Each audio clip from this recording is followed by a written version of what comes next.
What up, Cavs Nation? I'm your host, Ethan Sands, and I'm back with another episode of the Wine and Gold Talk podcast. We're coming to you after the Cavs' second loss of the season, 135-124 to the Atlanta Hawks. And Chris, as taking a word from Kenny Atkinson, it was a stinker. They got up to a lead as much as 19 in the first quarter. Then they kind of dwindled down. The energy got lost. The physicality got lost.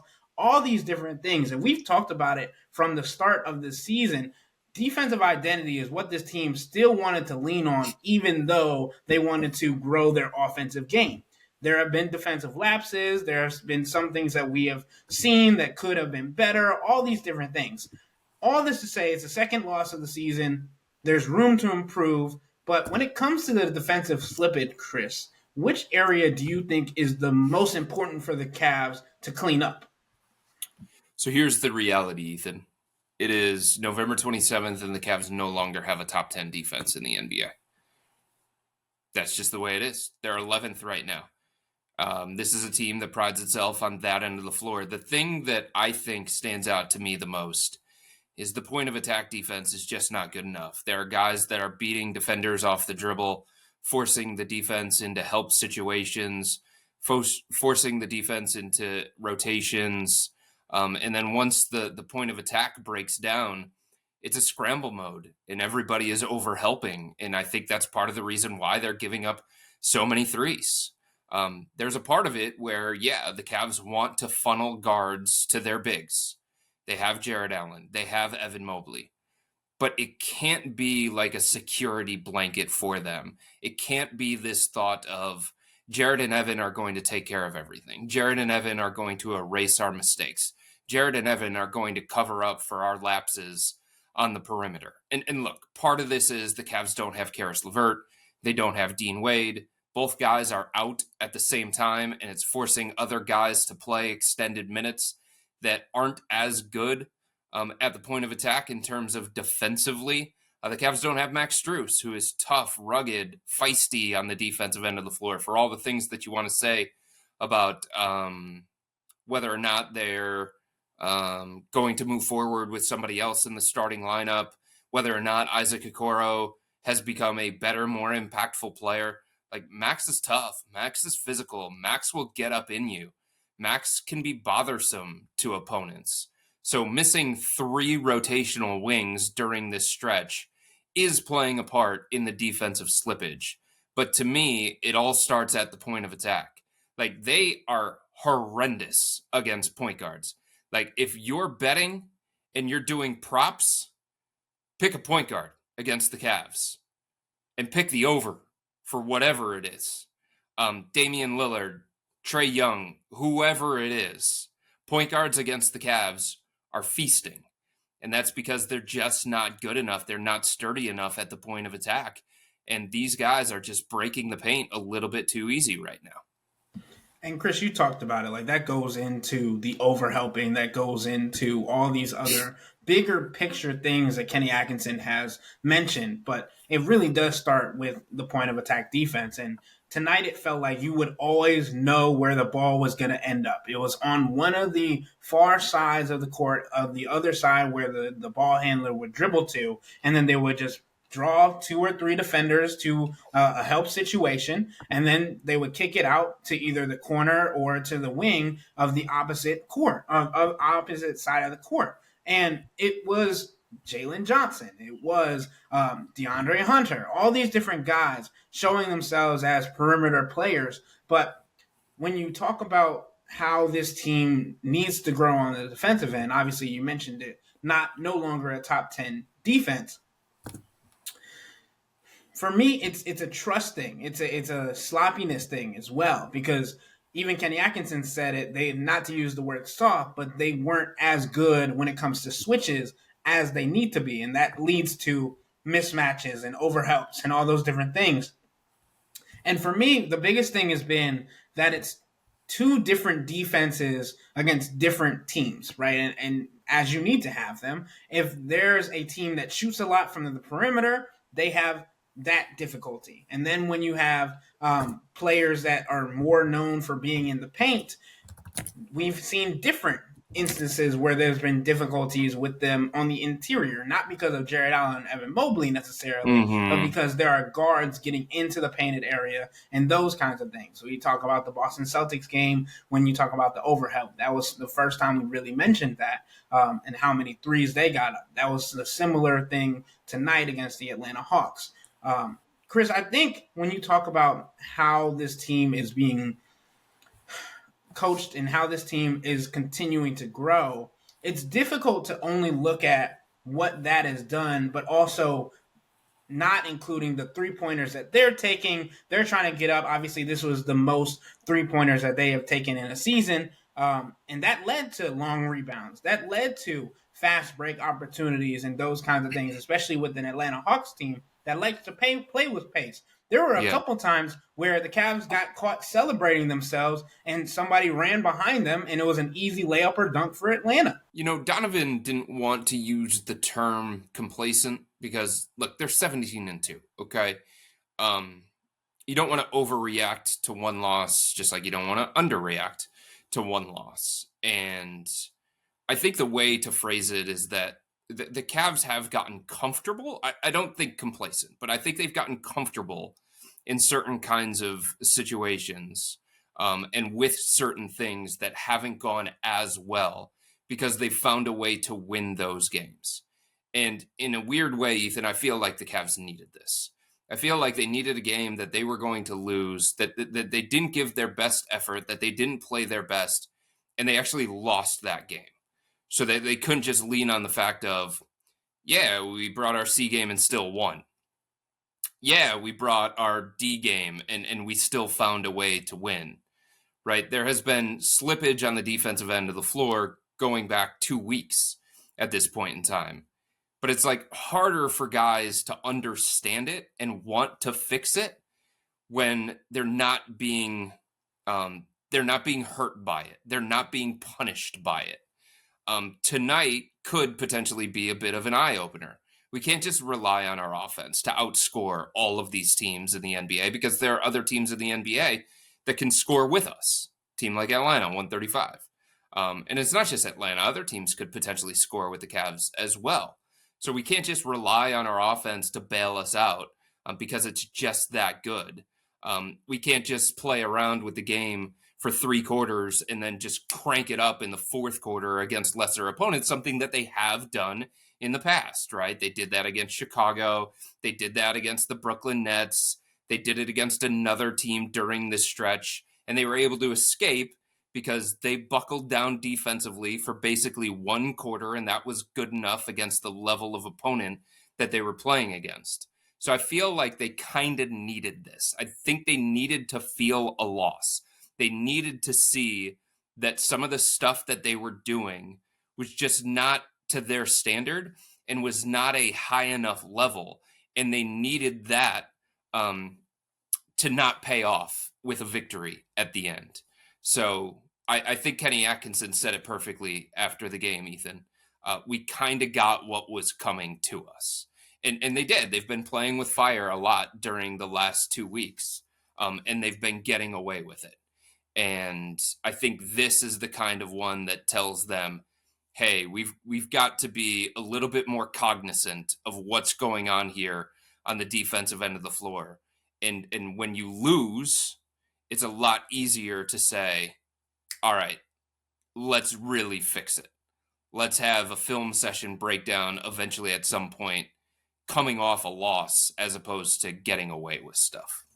Yeah, Chris. And I mean, when you talk about the defensive identity of it, we've talked about how this team has utilized that zone defense before as well to kind of help stymie or slow down some offenses that have gotten off to good starts, right? And in this game, the reasoning, and Kenny Atkinson has said this before, is because they simply couldn't stop players one on one. There were mismatches Yeah. or rotations or all these different things, and they simply couldn't do it. And it felt like obviously they've implemented the zone at an abundance to start the season, but even then, it felt like Ty Jerome was trying to point people into places where they were supposed to be on certain possessions, even in that 2-3 zone. And it felt like this team is still, as you mentioned it, not getting as much practice time. And Donovan Mitchell kind of talked about this after the game. Like, it is really, really hard, especially talking about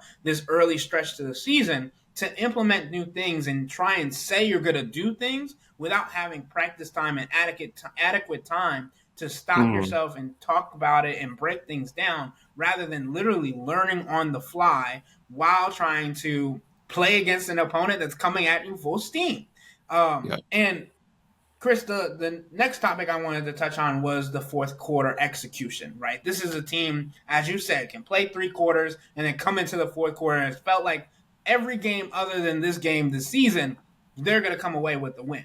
And we talked about it after the Boston Celtics game where Evan Mobley didn't really get the amount of love or attention that he might have should have. And tonight in the fourth quarter, he took 2 field goals, but he also got 6 different attempts at the free throw line. I think he was utilized better in actions. He was getting in more bodies and all those different things. He also had an aggressiveness to him to start the game that allowed him to have the output that he did. Do you think this was an influence on what happened in the Boston game, and how important do you think that is to the growth of Evan, but also to where this team wants to be come April, May, and June? I also think, Ethan, it was partly due to matchups, right? Dyson Daniels is a menace out on the perimeter. He can disrupt a lot of things that you're doing on the offensive end of the floor. We talked about him in a previous podcast. He's going to be in the conversation for Defensive Player of the Year. I doubt he wins it, but he leads the world in deflections and steals, and he can be bothersome. He can just take you out of your rhythm. And the way to avoid that is just don't deal with him as much on the perimeter. Try and get the ball inside. And I feel like the Cavs came into tonight's game and they saw an advantage inside. And I think they were right. Reese Shea is a rookie. That is a matchup that Evan Mobley can exploit. You know, Jalen Johnson is basically a small forward, masquerading at times as a power forward. That's a matchup that Evan Mobley and Jared Allen can both exploit. Clint Capella just looked completely lost at the beginning of the game. No energy, getting outworked, all that kind of stuff. I just think the Cavs came into this game feeling like, hey, we've got an advantage inside, especially with Evan. We're going to make sure that we keep him involved. And that was the key to me in the game. Like, yeah, he got off to the great start, and he has been getting off to very, very good starts. He got 5 shot attempts in the first quarter, but the Cavs continued that. They continued to go to him. He continued to work his way on the offensive glass and for positioning underneath and stuff so that he could make a positive impact on the offensive end of the floor. So I think part of it was there was a cognizant effort to keep him involved for all 4 quarters, especially in the fourth quarter. Darius talked about it after the game. Donovan talked about it after the game. It's something that the Cavs have learned as this season has gone on, just that Evan is ready for those opportunities. Evan is ready for those moments. Evan can be effective in those moments. He has more of a go-to move now. He has counters to some of the moves that the defense will try and take away from him now. So he's just a better player, a more reliable player in those kinds of situations. If, you know, the Cavs feel like it's advantageous to go that way. So I do think there was part of that learning lessons from previous games where maybe they ignored him a little bit too much in late game situations. But I also think like this was matchup based. This game, to me, coming into it, felt like an Evan Mobley type game. Felt like the kind of matchup where he could have success. And it was pretty clear from the opening tip that the Cavs had that kind of plan too. When he gets 5 shot attempts in the first quarter, it becomes abundantly clear that they're trying to make him that level of involved on the offensive end against this particular team. You know, against another team, maybe it's going to be a little bit different. Maybe the Cavs feel like the advantage is elsewhere and they want to continue to exploit that and attack that. But tonight against Atlanta, it was clear that Evan was a focal point of the offensive game plan, as well he should have been.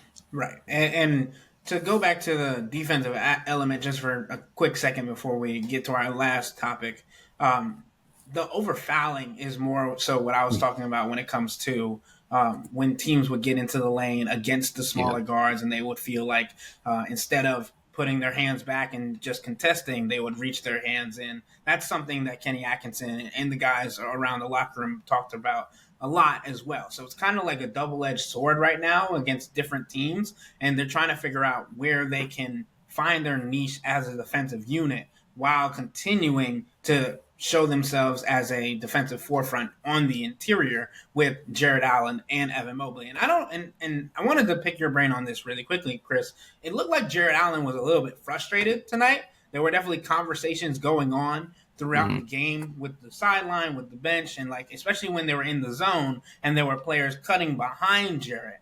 Yeah. And he was like, I don't know what you want me to do with that if nobody's going to tell me there's people behind me Yeah. and I'm looking in front of me. I just want to get your thoughts on that kind of dynamic and what you were seeing as well. Feels like there was a lot of miscommunication. The guys were talking about that in the locker room. And I think it just goes back to this, Ethan. I think when you get away with stuff as consistently as the Cavs have, and you haven't been punished for it to the same level in terms of losses, you feel like you can continue to get away from it, from the things that were so effective for you, from the little things that matter so much to your defense being a great defense, the communication, the being on a string, right? The holding each other accountable, the taking the one-on-one challenges, the requisite effort and energy, the proper closeouts, like all these little things that may sometimes go unnoticed that are really, really important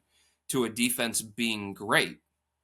Like when you start to just not do those things at the same level, I think it shows up in a big way. And I think you saw a bunch of different times throughout the course of tonight where guys were like throwing their palms up, like, what just happened? How did we get beat on that back cut? Like, where was the rotation? Where was the closeout? Who was supposed to have that guy? And all those different things were happening. And I just think the Cavs have to get back to some of the basics and some of the fundamentals and some of the principles that can potentially make this defense a great defense.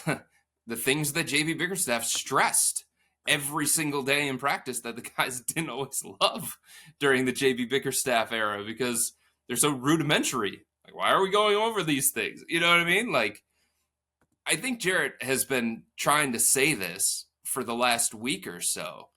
And he said, like, we have a tendency to get a little bit too comfortable and believe that we're such a great defense that it's just going to all come together and we're going to figure it out and we're going to lock in on the defensive end. And that mentality needs to go away because the truth is 74 points for the Hawks in the second half, 37 in the fourth quarter.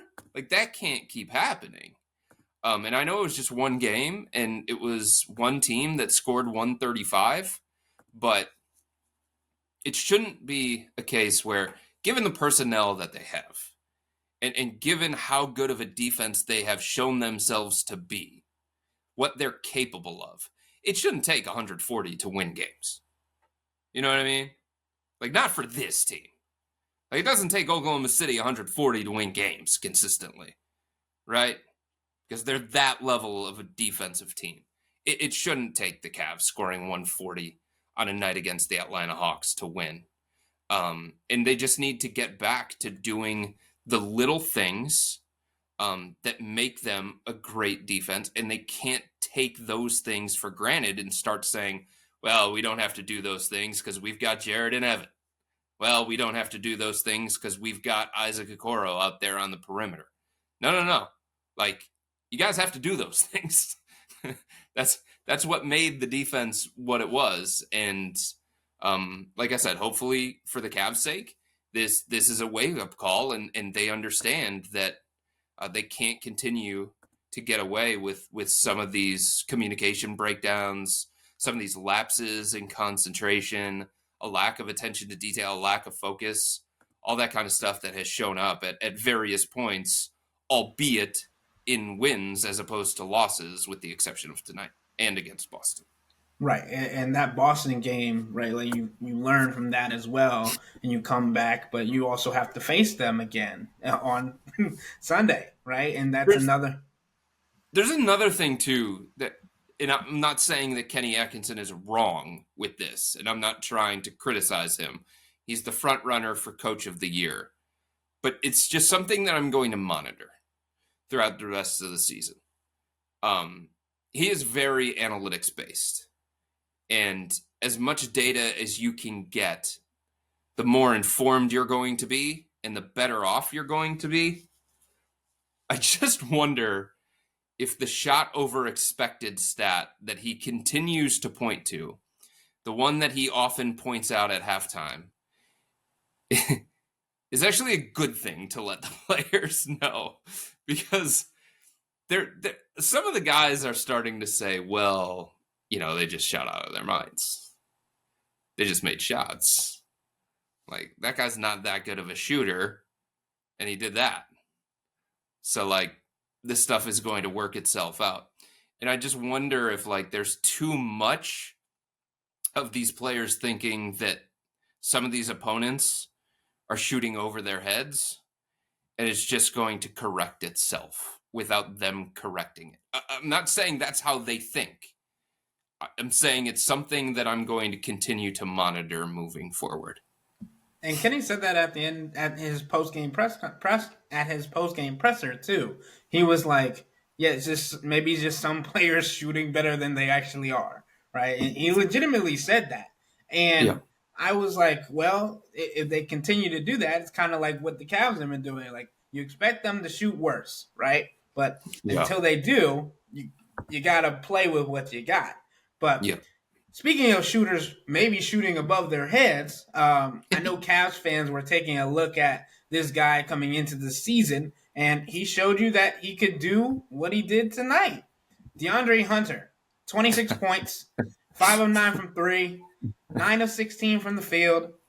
And Chris, I know we have to just touch on this because fans are going to ask about it, but when you look at his game, when you look at what he was able to do against the Cavs, and against the Cavs team that, as we mentioned before, and probably to their Achilles heel, they think, hey, our offense is as good as Boston's now or Atlanta or whatever. Like, we can shoot with this team, these teams. Does DeAndre Hunter look appealing? Does DeAndre Hunter look like a guy that could fit into this offense?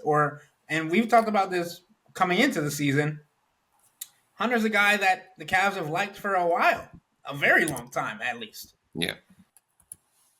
All I kept thinking as he was banging 3 after 3 and celebrating on big plays that he was making as he was just slicing through the Cavs zone, unimpeded at times. And credit to Quinn Snyder for having DeAndre Hunter at times play the 5 spot and kind of just like go to the free throw line extended, because that's the soft spot in the zone. Like, that's a pretty good guy to do that stuff with, because he can pass, dribble, and shoot, because he can finish oversize, because he can play make a little bit from the pocket there.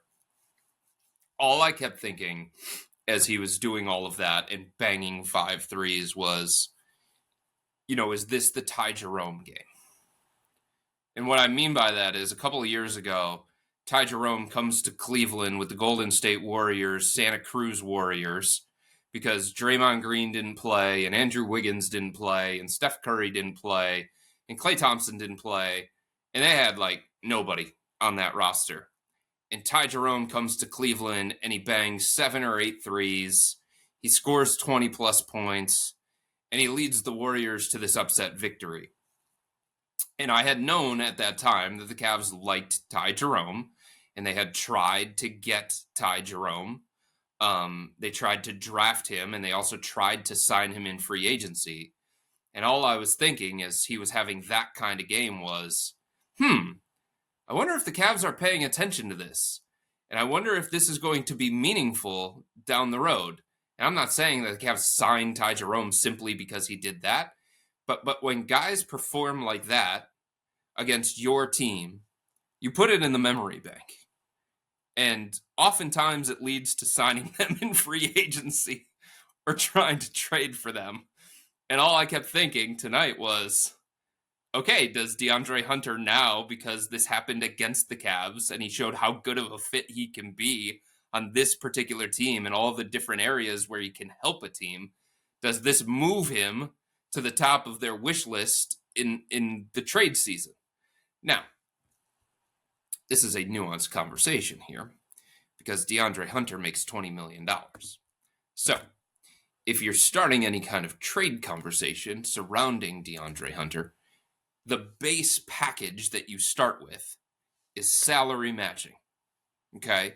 And then, on top of the matching salary, you have to say to yourself, would we theoretically have the assets to sweeten that particular package and make it one that Atlanta would say yes to?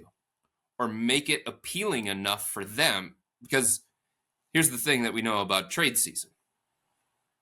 When you have wings, quote unquote, available wings, they become a hot commodity around the NBA.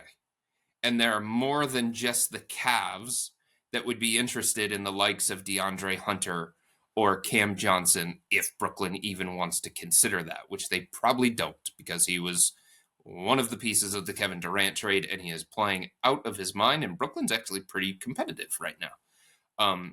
But when you have that type of player available, it's not just one team that's going to be interested. You have a bunch of different teams in the NBA that are interested.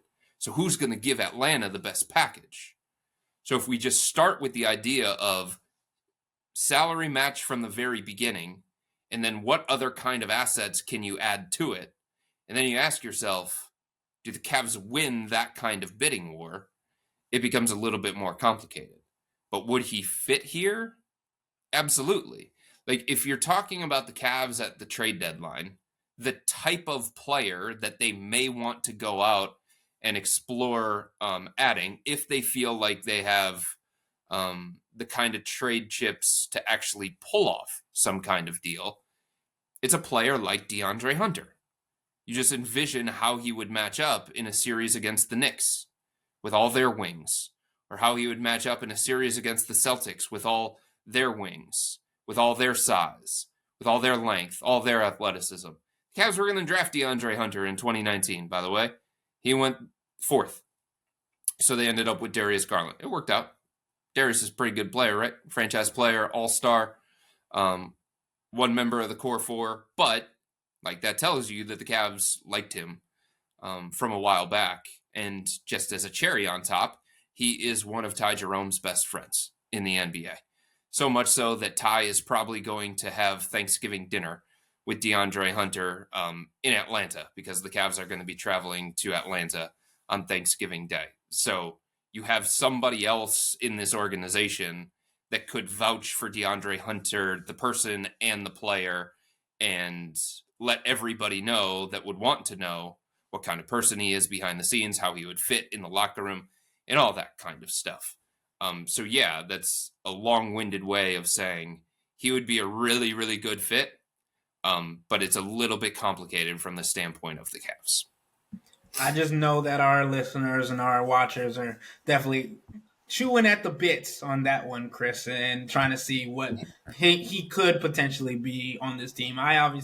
We've talked about it a couple of different times with his contract and trying to figure out what would have to happen for that to work. So I think you just have to start with the number, right? And how do you get to 20 million without breaking up too much of your team that has gotten you to this 17-2 start? Because every decision that the Cavs are going to make with this roster, no matter how big or small, Ethan, it is going to be delicate, and you have to consider a lot of different factors. So if you're talking about, like, hey, at the very beginning, how do you get to $20 million? What's the easiest path to it? Well, Jared Allen makes 20. You don't want to go that direction, right? Karis LeVert makes 16. Now you only have to find $4 more million. But Karis, while he was healthy, was playing at an incredibly high level. Really good fit in Kenny Atkinson's system. one of the anchors of the second unit, really close to Donovan Mitchell, a really important player in the grand scheme for the Cavs, and it's just hard for me to even think that the Cavs would trade Karis LeVert and consider whatever they got back a significant upgrade. Max Strus, probably don't want to do that. He's your starting small forward. He brings a different kind of element with his movement, with his gravity, with his shooting. It's just a little bit different than DeAndre Hunter. So, like, if you're talking about the Cavs, what they would prefer is like their lesser rotation players. But Niang makes 8 and Wade makes 6, and you're still $5 million away. So I'm not saying it's not possible. You can always bring in a third team. You can always bring in a fourth team.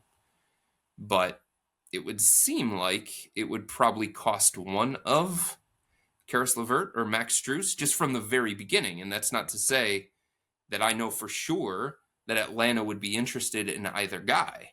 And then if you start with Max or Karis as a base package, Atlanta's going to say, well, you got to throw in some draft capital too. For sure. And the Cavs really don't have a lot of that. Right.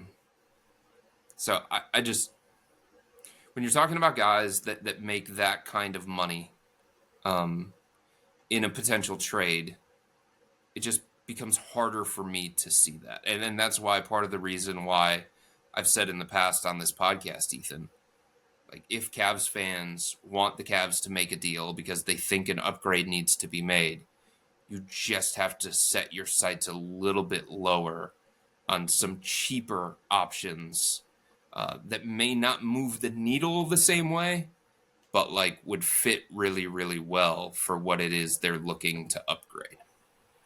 And a small update to end the podcast on Karis LeVert. Kenny Atkinson said Karis went through a workout, a 3-on-3 workout today, and it went well. He was moving at full speed, all those different things. And it doesn't seem like it's something that we're going to have to worry about, but he wasn't entirely sure about that. The way that he phrased it, I think, was that it seems like it's just a wear and tear thing with him. Right, and that's what Karis has described it as since coming back this offseason with the same knee, with the different knee, and all these different things. So potentially coming back for Friday, potentially could be back for Sunday, maybe Sunday more likely? I think Sunday's more likely. From everything that I have gathered recently, look, Friday's important because it's an NBA Cup game and the Cavs want to go to Vegas. But And these things are very, very fluid when it comes to any injuries.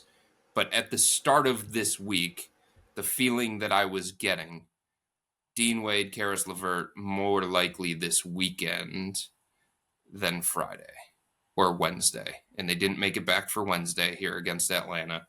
Very quick turnaround, going to Atlanta, playing a matinee game. So it just feels like to me, you never say never, and I'm not ruling anything out because, like I said, these things are fluid. But it just feels more likely to me Sunday on both of those guys. And Karis was out there on the sideline with his braids out. I don't know if I've ever seen that. That was interesting for me. I don't know if I've ever seen him without his braids out. But oh, sure you have. He's played some games like that the last couple of years. Maybe. Oh, yeah. Maybe. It's rare. It's definitely rare. That might be how rare it is. I don't remember it. But, alrighty. For fans or listeners that want to contribute to a survey about the podcast where you can give your feedback, go to tinyurl.com/WGpod. That's tinyurl.com/WGpod. With that being said, that'll wrap up today's episode of the Wine and Gold Talk podcast. But remember to become a Cavs Insider and interact with Chris, me, and Jimmy by subscribing to Subtext. We want to say happy Thanksgiving and happy holidays to everybody that is listening, and we hope that you get to enjoy your day with your family, with your friends, whoever you are surrounded by, and your loved ones. But this isn't just our podcast, it's your podcast. And the only way to have your voice heard is through Subtext. Y'all be safe. We out.